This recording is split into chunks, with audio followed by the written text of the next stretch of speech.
Most people think pilots are the most honest people in the room. And honestly, they probably are. But the airline is a completely different story. Because your pilot isn't just flying the plane, they're following a script. And there are parts of that script passengers are never supposed to find out about. Today we're going through 10 specific things that happen on every single flight. Things airlines have quietly trained their crew to keep to themselves. These are real. This is not conspiracy territory. This is just the aviation industry hoping you never look any of this up. Let's go. Let's start with something that catches people off guard at the gate before they even board. You're sitting near your departure gate, your phone is at 12%, and you spot a USB charging port on the seat panel. Perfect timing, right? Not exactly. Public USB ports, both at gates and on seat backs, can be compromised using a technique called juice jacking. You plug in to charge your phone. The port reads your device. Your data moves without a single notification on your screen. You think you're charging your phone. You might be charging someone's Intel file. The fix is simple. Use AC wall outlets only, or carry a charge-only cable that transfers power, but physically cannot transfer data. They're cheap, they're small, and they're worth every penny on travel days. Okay, you've probably heard a version of this one before, but stay with me, because most people only know half the story. Studies show tray tables carry more bacteria per square inch than the lavatory flush button. They get wiped down once a day at most, not between every flight. The last passenger who sat in your seat? They may have eaten on it, sneezed on it, or yes, changed a diaper on it. But here's the part nobody talks about. Even if you wipe the tray surface down, which you should, there is one spot that almost never gets cleaned. The latch. Every single passenger before you press that latch with bare fingertips. It's recessed, it's easy to overlook, and it gets touched hundreds of times per flight. Cleaning crews will wipe the flat surface. The latch? Almost never. So you sanitize the table and completely forget the one thing you touched to open it in the first place. Fix. Use one knuckle or your sleeve to pop the latch open. Then, sanitize your hands immediately after. 2 seconds.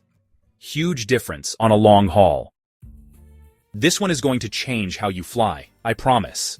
The moment that seatbelt sign clicks off, the whole cabin relaxes. People stand up, move around, laptops open. Everything feels fine. But here's what pilots actually know. The highest turbulence risk window is the 20 minutes after the sign goes off, not during takeoff, not during landing. That calm, quiet cruise phase, that's statistically when unexpected turbulence hits hardest. The sign turning off is a legal minimum. It is not a safety clearance. The habit to build? Keep your seatbelt loosely buckled and visible over your clothing even when the sign is off. It costs you nothing, and it is the single easiest thing you can do to protect yourself mid-flight. This one tends to make people angry, and honestly, that reaction is completely fair.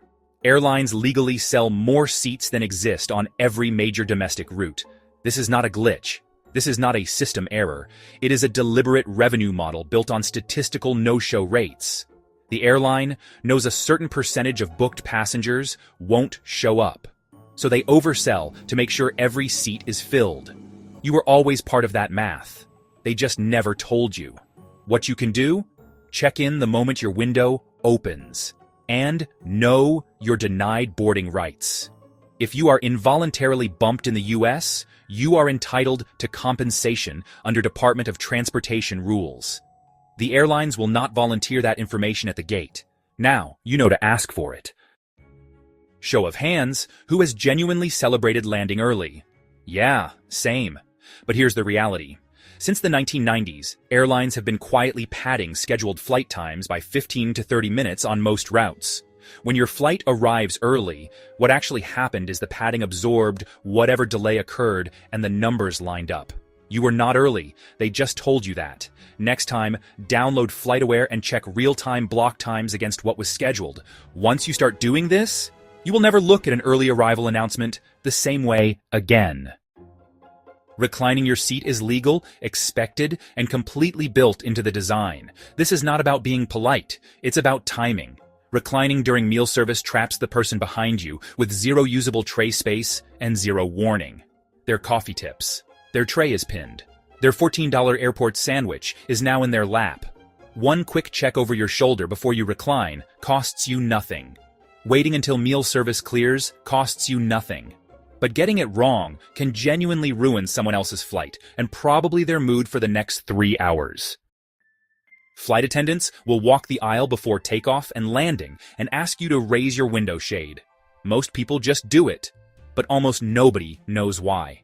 If something goes wrong during takeoff or landing, emergency responders need to see inside the cabin before opening any doors. They're assessing fire, debris, passenger positioning, all through those windows. Your shade being up gives them the information they need to act faster. It is not about the view, it is about what happens when the view suddenly becomes very, very important. This one is going to make you rethink your in-flight coffee. The coffee, the tea, the hot water for instant noodles, and the water from the lavatory tap. All of it comes from the same onboard water tank.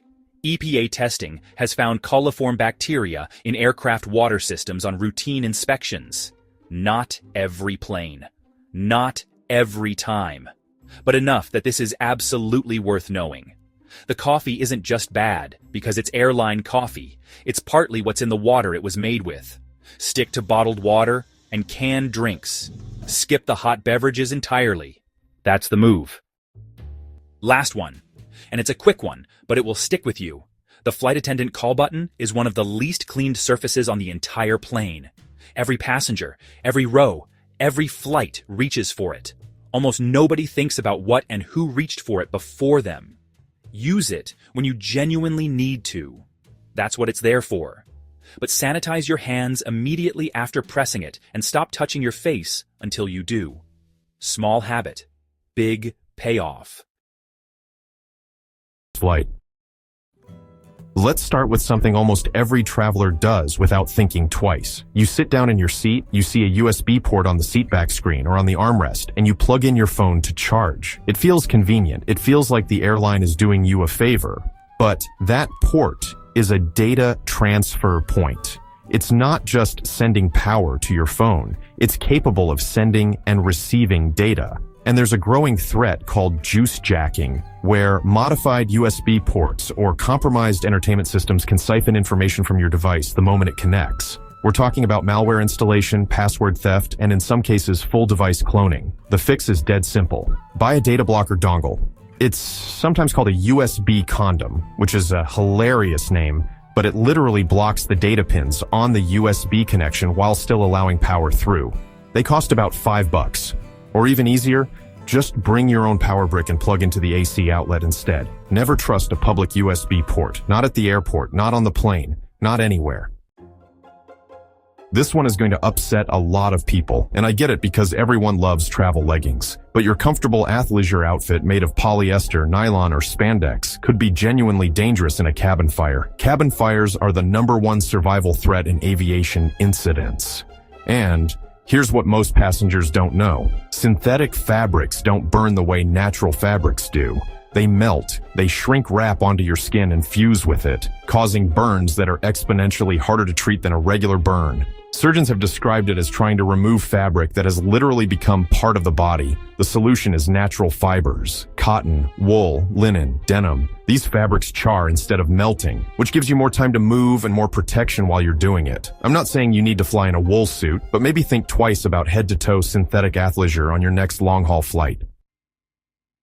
During a rough landing or an emergency, you're told to brace. Most people plant their feet flat on the floor directly under their knees. That feels natural. That feels stable. It's also how you break both your legs. In a high-impact scenario, your legs will fly forward.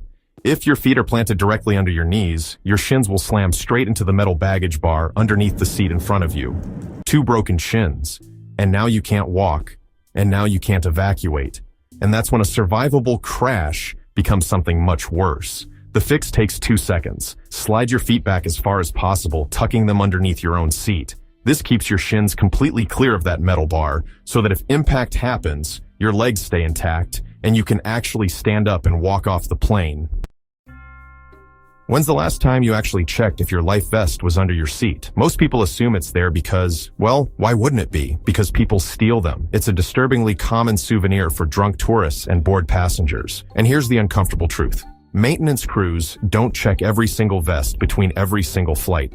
There is a real possibility that the pouch under your seat is empty right now. The moment you sit down, reach underneath and physically touch the pouch.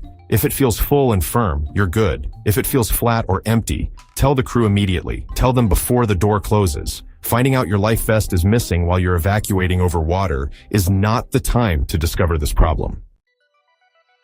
This one completely changed how I board a plane. When you walk through the cabin door and the flight attendant smiles and says hello, you probably think they're just being polite. They're not. They're scanning you. Flight crews are trained to assess every single passenger as they board. They're looking for ABPs, which stands for able-bodied passengers. They're checking if you appear intoxicated, if you look physically fit, if you seem alert, or if something feels off. They are mentally building their emergency team in real time as you walk past them. So here's what I do now. I make eye contact, I smile, I look alert. If you're marked as someone they can count on, you tend to get better service during the flight, and in a real emergency, they'll trust you enough to give you direction. First impressions matter everywhere, including at 35,000 feet. You've heard the announcement 1,000 times. Put your own mask on before helping others. Most people assume that's just a polite suggestion. It's not. It's math. At cruising altitude, if the cabin loses pressure, you have somewhere between 15 and 30 seconds of useful consciousness. That's it. After that window closes, you don't gradually feel sleepy. You don't get a warning. Your brain simply stops working. You'll feel fine 1 second and be completely unconscious the next. If you spend 20 of those seconds fumbling with your child's mask first, you pass out, and then your child is sitting next to an unconscious parent with nobody to help either of you. Mask yourself instantly, then help everyone around you. It's not selfishness. It's the only way both of you survive. Last one, and this is the one that genuinely grossed me out. The drink cart comes around. You order a soda or a cocktail. You watch them scoop ice into your cup. It looks perfectly normal. That ice was not made from bottled water. It was made from the plane's onboard water tank. And EPA studies have found that these tanks are almost never cleaned properly. 1 in 8 commercial aircraft fails basic water safety standards for bacteria, including coliform and E. coli. And if you're thinking the alcohol in your gin and tonic will kill whatever is in the ice, it won't. The alcohol content in a mixed drink is nowhere near strong enough to sterilize contaminated water. You are essentially drinking from a tank that hasn't been properly cleaned at 35,000 feet. The fix is simple. Never order ice. Ask for the can or the bottle. Drink at room temperature if you have to. If it didn't come from a sealed factory container, don't put it in your body. From the clothes that melt to the ice that makes you sick, a lot of what happens on a plane is designed around the airline's efficiency, not your safety. Now you know better, but protecting your body is only half the battle. If you're still carrying cash through airport security, you might be walking into a legal trap that most travelers have never even heard of. I made an entire video breaking down exactly how it works and what to say if it happens to you. I'll put it right here on the screen. Don't forget to hit that subscribe button to join us back here for more travel tips and hacks each week, and I will see you in that next video soon. Bye. You are exhausted. You have just finished a beautiful 2-week vacation in Europe or Mexico. Now you are at the airport, ready to fly home to the United States. Your guard is down because, well, you think the vacation is over. But actually, this is the most dangerous moment of your entire trip. There's this new wave of airport traps that target tired American travelers. And the scary part is, the people doing it often look just like airport employees. They wear uniforms, they have badges, and they smile while they rip you off. Today I am exposing the 5 exact scams waiting for you at the departure gate. And, yeah, exactly how to stop them. The first trap happens the second your taxi pulls up to the curb. You pop the trunk to get your bags. Suddenly, a man in a vest grabs your suitcase. He looks official. He says, "I help you to check in." You think he is a porter provided by the airport. He is not. He will walk you 50 feet to the door, refuse to let go of your bag, and then demand a $20 or $50 service fee.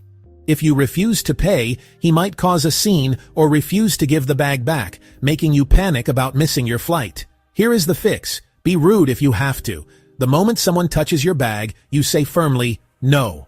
Do not touch." Keep your hand on your luggage handle at all times until you hand it to the airline agent behind the desk. Now, you are inside the terminal. It is chaotic. The security line looks like it is 2 hours long. You are nervous. Will I make it to the gate? Suddenly, a staff member with a clipboard approaches you. He looks concerned. He checks your ticket and says, "Oh no, the lines are very slow today. You might miss your flight. But I can sell you a priority lane sticker for $50. He even has a QR code on his phone for you to pay. You pay the money, he puts a sticker on your boarding pass, and points you to the front.